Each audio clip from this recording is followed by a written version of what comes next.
માતાજી મિત્રો, તો ફરીથી આપણા નવા બ્લોગમાં તમારું હાર્દિક સ્વાગત કરું છું મિત્રો। તો આજે હું તમારા માટે જબરજસ્ત વિડીયો લઈને આવી છું।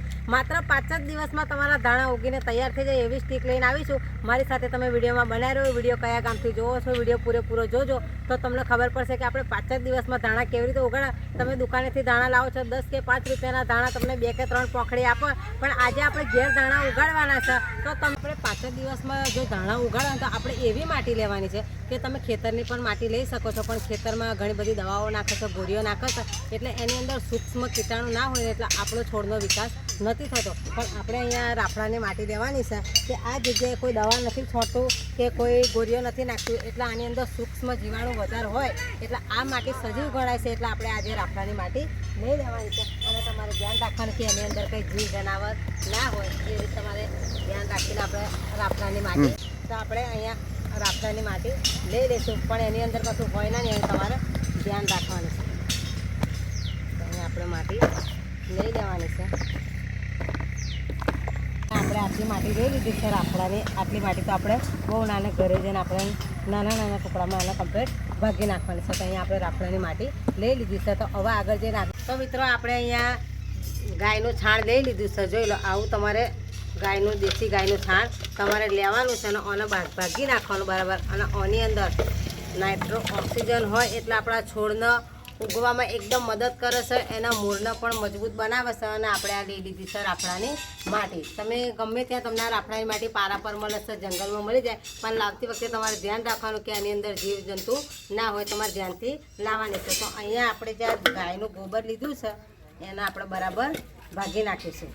આ ગાયના ગોબરમાં 100 ગ્રામ ગોબરમાં 400 થી 450 લાખ બેક્ટેરિયા હોય છે, એના કારણે આપણો છોડ વિકાસ એકદમ ઝડપીથી થશે। અને આપણે રાફડાની માટી લીધી એ સજીવ માટી કહેવાય છે, એની અંદર કોઈ દવા નહીં છોડતા કે કોઈ ગોળીઓ નહીં નાખતા, એટલે રાફડાની માટી આપણે લઈ લીધી છે અને બેને બરાબર ભાગી અને આપણે મિક્સ કરી દેવા। તો મિત્રો અહીંયા આપણે જે રાફડાની માટી લીધી છે એ પણ આપણે થોડીક લઈ લેવાની છે। તો આની અંદર આપણે રાફડાની માટી પણ લઈ લઈશું। જે આપણું ગાયનું ગોબર છે એ અને માટી એને બરાબર આપણે સાફ કરી દઈશું આવી રીતે। અને જે આપણે માટી છે ને એને આપણે કૂટી નાખવાની છે આવી રીતે, એટલે એકદમ ઝીણી થઈ જાય। જે આપણું ગાયનું ગોબર અને માટી એ બેને આપણે કૂટી અને તો આપણે મસ્ત અને બાકીનો ભૂકો કરી નાખીશું, બેને મિક્સ કરી દેવાનું બરાબર।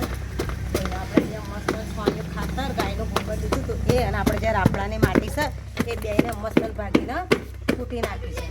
આપણે બેને કૂટી નાખીને જે આપણું ગાયનું ગોબર લીધું છે આપણે જૂનું છોણ ઉકળામથી લાવેલા એ અને આ માટી રાફડાને બેને મિક્સ કરી દેવાની છે આવી રીતે।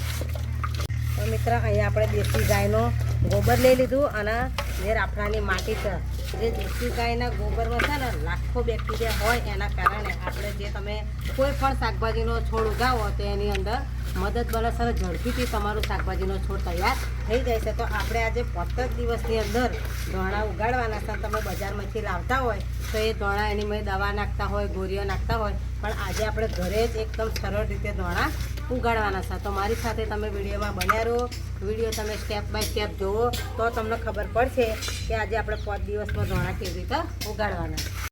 તો મિત્રો અહીંયા આપણે જે દેશી ગાયનું ગોબર ને જે રાફડાની માટી લીધી હતી એને કૂટી નાખીએ, પણ અંદર મોટા ભાગનું હજુ રહી ગયું છે તો એને તમારે શું કરવાનું, આવી ચાયણામાં નાખી દેવાનું છે। અને અહીંયા આપણે એક બીજું પ્લાસ્ટિકનું પગારું લઈ લીધું એને મેં ચારવી લેવાનું છે। જે મોટા ભાગનો બધો ભાગ હશે ને તે નીકળી જશે અને આવી રીતે મસ્ત જોઈ લો એકદમ ઝીણી માટી પડી જશે। અને જે બે આપણે મિક્સ કરી છે ગાયનું ગોબર અને જે માટી લીધી છે એના આપણે ધાણા જે આપણે રોપવાના છે, જેને વાવવાના છે એના માટે સરસ માટી ચારવી લેવાની છે, એટલે એની અંદર કોઈ વધારાનું આવું મોટું ના રહી જાય। એટલે જે આપણા ધોણા આપણે નાખીશું ને એની નીચે જો કચરો આવી જાય કે આવું કોઈ વધારાનું આવી જાય તો આપણા ધોણા ઉગે નહીં અને ધોણા રેસાઈ જશે। એટલે તમારે આવી રીતે કૂટી અને જે છાણનું તો મિત્રો આપણે જે ગાયનું ગોબર ને માટીને કૂટી લીધી એવી રીતે આપણે આ બધી જ જેટલી હતી ને મિશ્રણ એ બધું આવી રીતે ચારવી લીધું છે। તમારે પણ આવી રીતે ચારવી લેવાનું છે। જે એની અંદર આવું ઘાસ હોય, આવા લાકડા બાકડા હશે ને એ બધું નીકળી જશે। અને આપણે જે ગાયનું ગોબર લીધું હતું એ અને રાફડાની માટી એકદમ તમે જોઈ લો એકદમ પહાડ જેવીને મસ્ત છૂટી છૂટી છે। તમારે ચીકણી માટી નહીં લેવાની, ચીકાસના કારણે જે આપણે ધોણા નાખીશું ને એ ચોંટી જશે એટલે એનો વિકાસ નહીં થાય। તો તમારે આવી છૂટી માટી હોય ને એ લઈ લેવાની છે। જોઈ તો તો આપણે વિડીયોમાં આગળ વધીએ. જે આપણે માટી તારવી લીધી છે ને એને આપણે હમણાં થોડીક વાર માટે સાઈડમાં મૂકી દેવાની છે. હવે તમારે શું કરવાનું છે કે અહીંયા આવી રીતે તમારે એક કોટનનું કપડું હોય કે પછી રૂમાલ હોય એ તમારે લઈ લેવા. તો આપણે જે દાણા લીધા છે ને એના 2 ભાગમાં થઈ જાય એવી રીતે તમારે કૂટી લેવાના છે. તો જો અહીંયા મેં દાણા લઈ લીધા છે. હવે તમારે શું કરવાનું છે અને બરાબર 2 ભાગમાં થઈ જાય ને એવી રીતે પીસી લેવાના છે. જોઈ લો આવી રીતે 2 ભાગમાં આપણા દાણા છે બધાને આપણે પીસી લેવાના છે. જો દાણો આખો રહેશે તો તમારા દાણા ઉગે નહીં, પણ દાણાને તમારે નાખતી વખતે આવી રીતે બરાબર પીસી લેવાના છે. એટલે 2 ભાગમાં થઈ જશે આપણા દાણા. જોઈ લો 2 ભાગમાં મસ્તન થઈ ગયા છે. એને હવે આપણે શું કરવાનું છે બીજા એક વાસણમાં પીસાઈ જાય એટલે કાઢી લેવાના છે. તો આપણા દાણા મસ્તન પીસાઈ ગયા છે અને હવે આપણે આવી રીતે વાસણમાં કાઢી લઈશું. આવી રીતે કાઢ્યા પછી તમે વિડીયોમાં બન્યા રહો કે આપણે દાણા તો પીસી નાખ્યા છે, પણ હવે આગલી પ્રોસેસ શું કરવાની છે એ પણ હું તમને બતાવી દઉં. તો મિત્રો જો અહીંયા મેં દાણા તમને વિડીયોમાં પીસીને બતાવ્યા છે કે આવી રીતે તમારે ડબલ ભાગ કરી દેવાના પીસી દેવાના. અને આ દાણા જે પીસેલા છે ને મેં રાતના પલાળેલા છે. તમારા દાણા નાખવાના થાય ને તો તમારે એને 6-7 કલાક પલાળી રાખવાના, એટલે જે આપણા બિયા છે ને એ ફોગાઈ જશે. અહીંયા તો મેં તમને બતાવી દઉં મેં રાત્રે પલાળી રાખ્યા હતા. હવે આગલી પ્રોસેસ કેવી છે તે હું તમને બતાવી દઉં. તમે મારી સાથે વિડીયોમાં બન્યા રહ્યો. વિડીયો કેવી કયા ગામથી જોવો છો એ તમે કોમેન્ટમાં લખી જણાવજો. તો અહીંયા મેં જાડીવાળી એક ટોપલી લઈ લીધી છે. તમારી કાન ટોપલી હોય, ગમલો હોય કે કોઈ પણ વસ્તુ હોય તમે લઈ શકો છો. તો અહીંયા મારે હમણાં હાલમાં માટી ના નીકળી જાય એના લીધે મેં આવું એક કાગળ લઈ લીધું છે. અને કાગળને આપણે સાધારણ રીતે પલાળી દેવાનું છે. પલાળી અને આખી ટોપલીમાં આપણે પાથરી દેવાનું છે, એટલે જે આપણી માટી છે ને એ નીકળી ના જાય. અને તમારે શું કરવાનું છે જે આપણે માટી લીધી છે ને એની અંદર આમ પાથરી દેવાની છે. જો આમ પાથરતું જવાનું. ચોફેર તમારે ધાર બનાવી દેવાની છે આવી રીતે. એટલે નીચેના ભાગમાં જે આપણે કાગળ મૂક્યું છે એટલે આપણે માટી વધારાની હોય ને એ નીકળી ના જાય. તો અહીંયા મેં મસ્તના બધી માટી અંદર ફેરવી લીધી છે. અને હવે તમારે શું કરવાનું છે કે જે આપણે ધાણા લીધા હતા જે સતી આપણે બધી ટોપલીમાં પાથરી દીધી છે. જે આપણા રાતના દાણા પલાળેલા છે તે તમારા આવી રીતે દાણા લઈ લેવાના અને જે આમ તમારે નાખી દેવાના છે માટી પર. તમારે ચોફેરે જે આપણા દાણા રાતના પલાળે આપણે પીસીને પલાળે તો એને તમારે આમ છાંટી દેવાના છે. જે આપણી ગાયનું ગોબર લીધું હતું અને આપણે રાફડાની માટી લીધી મસ્તન પીસી અને એકદમ લોટ જેવી કરી નાખી છે. જે આપણા ધાણા હતા એ આપણે ચોફેરે નાખી દીધા છે.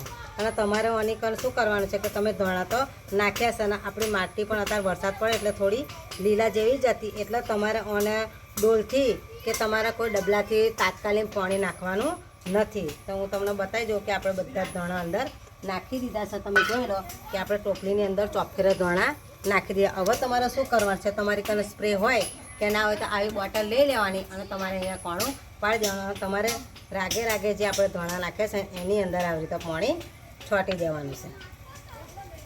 હા, તમે ડાયરેક્ટથી પાણી છોડશો તો એક સાઈડે બધા ધાણા તમારા જતા રહેશે અને જો વધારાનું એની અંદર પાણી પડશે ને તો ધાણાના જે આપણે પીસીને નાખ્યા છે ને એ બધા રેસાઈ જશે. તો અહીંયા આપણે મસ્તન પાણી નાખી દીધું છે એના પર. અને હવે આપણે શું કરીશું કે જે આપણું જે વધેલું છોણ અને જે પેલી માટી હતી ને એને મિક્સ કરેલી તે હવે એની પર આપણે બીજો એક પાત્રો નાખી દેવાની છે. તો તમારે આની અંદર બીજીથી પાતળી લાર નાખી દેવાની છે. જે આપણા બિયા છે ને એને આવી રીતે દબાઈ દેવાના છે. જો તમે આવી રીતે સીધી અને સરળ ધાણા ઉગાડવાની પ્રોસેસ જો તમે એકવાર આવી રીતે ધાણા તમારા ઘેર નાખશો ને તો અવશ્ય ધાણા ઉગશે. તો એની અંદર આપણે ફરીથી થોડું પાણી છાંટી દઈશું. આવી રીતે તમારે ચોફેર પાણી છોડતું જવાનું છે. જો પછી કમ્પ્લીટ આનો મૂરો ચોંટી જાય 1-2 દિવસ થઈ જાય ને પછી તમે ડબલાથી કે ડોલથી પાણી છોટી શકો છો. અહીંયા મસ્તન આપણે ચોફેરે પાણી છોટી લીધું છે અને આપણા ધાણાની પ્રોસેસ થઈ ગઈ છે. હવે આપણા ધાણા કમ્પ્લીટ 5 દિવસમાં ઉગીને રેડી થઈ જશે.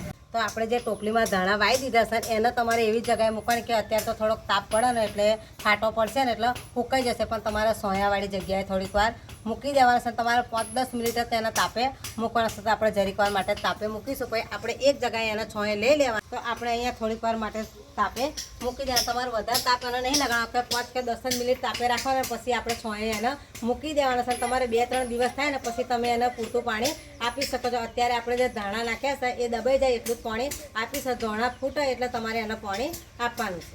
તો આપણે ધાણાની પ્રોસેસ તો થઈ ગઈ છે, પણ આપણા ધાણા કેવા ઉગશે તો 5 દિવસ પછી આપણે મળીએ અને હું તમને વિડીયોમાં બતાવી દઉં કે આપણા ધાણા ફૂટી ગયા છે. તો મિત્રો આપણે ધાણા નાખે ફાઇનલી આજે 5 દિવસ થઈ ગયા છે અને મારા ધાણા કેવા ઉગી ગયા છે એ પણ હું તમને બતાવી દઉં. જોઈ લો કે આપણે જે 5 દિવસ થઈ ગયા અને ધાણા ઉગીને રેડી થઈ ગયા છે અને મસ્ત એનો પખડીએ પણ આવી ગઈ છે. 5 જ દિવસની અંદર આપણે શાકમાં નાખ્યા ને એવા ધાણા ઉગીને રેડી થઈ ગયા છે. અને ધાણા નાખવાની સીધી અને સરળ રીત છે. તમે પણ એકવાર આવી રીતે ધાણા જરૂરથી તમારા ઘેર નાખજો તો તમારા ધાણા ઉગી જશે આવી રીતે. અને તમે બજારથી અત્યાર સુધી લાવો છો એ બધા દવાવાળા ગોળીઓવાળા ધાણા ને એની સુગંધ કંઈ આવતી નહીં, પણ તમે ઘેરવાર આવી રીતે એકવાર નાખશો તો એની સુગંધ પણ મસ્ત આવશે, તમારા શાકમાં સ્વાદ પણ સારો આવશે. તો આવી રીતે એકવાર જરૂરથી ધાણા તમે ઘેર નાખજો. અને તમે કયા ગામથી વિડીયો જોવો છો એ પણ કોમેન્ટમાં લખી જાણો. મારો વિડીયો તમને સારો લાગતો હોય તો વિડીયોને એક લાઈક જરૂર કરતા જજો. ફરીથી મળીશું એક નવા વિડીયો સાથે. ત્યાં સુધી બધાને જય વિગત.